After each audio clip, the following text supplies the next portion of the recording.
These are just a few reasons why it absolutely sucks to fight Islam Makhachev. Let me take you to the deep ocean, because there's more to it. The Daghestani Blanket 2.0. I remember the first time I saw Makhachev perform back in 2015.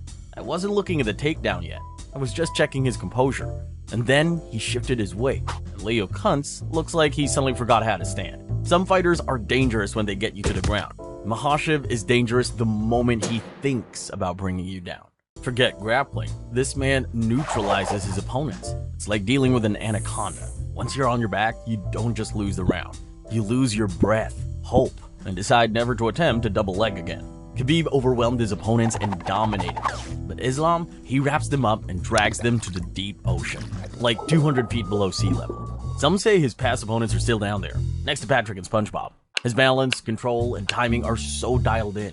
It's like he predicts each transition before his opponent even twitches. They don't get back up, because they don't even remember what up is. Let me take you back to UFC 280. Islam Makhachev versus Charles Oliveira. Do Bronx stood at 5'10", 155 pounds, had 33 wins, 21 submissions, 8 losses, and the 3.5-inch reach advantage over Islam. Not only does he hold the world record for the most submissions in UFC history, he's a whirlwind of chaos, knockdowns, and guillotine threats.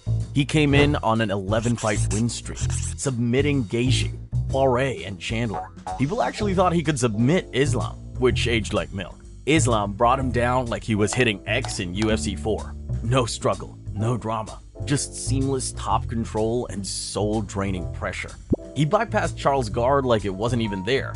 When Charles tried to post up, Islam wrapped the arm, isolated the arm triangle tight. Charles Oliveira, the submission king, tapped like a chicken. But if you think, well, maybe he should have kept it standing, bless your heart, because the next topic is about that exact scenario. The Southpaw Suprise. The thing about Islam that people forget is that he can shut down your game just as easily as he can wrestle you into existential despair. His foundation is grappling, but his striking ends fights on its own. Not with volume, but intent. Southpaws are notoriously awkward, and Islam uses that to his advantage. For context, 9 in 10 fighters are right-handed, so that's what gyms are built around. But when you face a southpaw, the rhythm changes and jabs line up differently. Like your muscle memory is drunk and keeps reaching for something that's not there. Your power side is now facing theirs, and there's more risk in exchanges. Angles change, especially for kicks and straight punches. It's like playing on an Xbox controller at your friend's house when you've played PlayStation your whole life. Frustrating. Opponents drain countless hours to sprawl and transition, expecting grappling. Bam, head kick. Let me take you back to UFC 294. Islam Makhachev versus Alexander Volkanovski 2. Volk, standing at 5'6" of compact chaos, weighing 155 pounds, had 26 wins, 13 finishes, and 2 losses.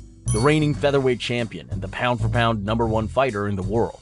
A man who pushed Islam to the edge in their first encounter with his pressure, pace, and cardio. He stepped in on 11 days' notice and still looked confident, until Islam saw an opening and shut his lights out. During round 1, a seasoned veteran like Volk thinks this was just a feel-out phase. He's still reading the range, and maybe setting up a feint. Meanwhile, Islam's bouncing around composed, and then detonation. A kick cut through Volk's guard and made him collapse harder than McGregor's career. Volk's legs gave out, his focus disconnects, and after 2 precision follow-ups by Makhachev, it was all over. Just like that. No wrestling, no takedown, no transitions. Just one of those highlight reels that will be replayed for years. He's not just a grappler anymore. He's a southpaw sniper now. And if you think, well, just watch out for that head kick. Good luck seeing it coming when the grappling threat is always in the back of your mind. The control freak. Let me take you back to UFC 267. Islam Makhachev versus Dan Hooker. Hooker, with 21 wins, 10 finishes, 10 losses, standing at 6 feet tall and weighing 155 pounds. He was a durable striker, a fan-favorite competitor with great knees and sharp hands. Solid takedown defense too. He'd gone the distance with Dustin Poirier and Paul Felder, but he had no idea what kind of challenge he had just stepped into. I had some friends over the night Islam faced Dan Hooker. I remember telling them, Hooker's tough, man. He survived Poirier. He might give Islam problems. I thought he'd use his reach to keep Islam honest. You know, maybe stuff a few takedowns, keep it scrappy. Islam shut my theory down quickly. 30 seconds in, we were all dead silent. Not because anything dramatic had happened, but because Islam was all like a jungle gym, and Dan couldn't do a thing about it. He moved in, secured the body lock, brought Dan Hooker down like it was routine maintenance. No setup, no struggle, just control, pass, and isolate. And once he trapped the arm, Hooker wasn't defending. The guy was stuck, and not the weird internet kind of stuck. Makhachev cranked the Kimura like he was closing a car door. And that was it. A first-round submission win. And the bout was done in under 3 minutes. Dan Hooker, a UFC veteran who'd been in multiple 5-round showdowns, didn't land a single significant strike on Khabib's protege. Oh well, thankfully we still had wings and beer left. And if you think maybe if they survive the grappling, Islam doesn't stall when he's on top. He ends fights quicker than Leo breaks up with girls once they turn 25.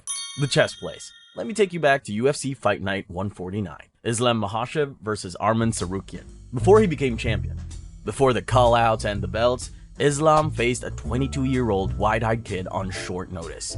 It was that kid's UFC debut, but he wasn't intimidated by Islam. His name was Arman Tsarukyan, and what was supposed to be a warm-up turned into Islam's toughest challenge. And that's straight from the man himself. Arman, standing at 5'7", had 13 wins, 5 submission victories, and only 1 loss on his resume. Nobody expected much from him, but we got a full-on wrestling clinic from both athletes. No mauling from Islam this time. It was a chess match. Arman matched Islam in transitions, landed his own takedowns, and forced Islam to make real-time adjustments on the mat. And to his credit, Islam never panicked. He just made better decisions in every exchange. When the momentum tilted slightly, he took full advantage. When Arman hesitated, Islam advanced. 3 rounds later, he walked away with a unanimous decision, having outmaneuvered one of the best young wrestlers in the sport. The reason why Islam wins is because he makes fewer mistakes than everyone else, and capitalizes the moment they do. The endless engine. There's a sleeper weapon in Islam's arsenal, the cardio that never fades, pace that never slows down, and an energy that makes you wonder what they put in the water over at Daghestan. You know how some fighters push up fast pace early, then slow down by round 2? Islam's the opposite. He starts steady, and then somehow it gets more difficult for his opponent every minute they're in there. He doesn't fatigue, and he doesn't give you any chance to reset. Competing against Islam for 25 minutes is like getting held underwater by someone who's calmly discussing dinner plans. Keeps advancing, chaining techniques, and draining your will to even try. Let me take you back to UFC 259. Islam Makhachev versus Drew Dober. Standing at 5'8", Drew Dober had 23 wins, 10 finishes, 6 submissions, and 9 losses. Dober came in on a hot streak, 3 straight finishes, built like a brick wall, cardio for days. People say he could push Islam, transition, strike, or even drag him into deep water.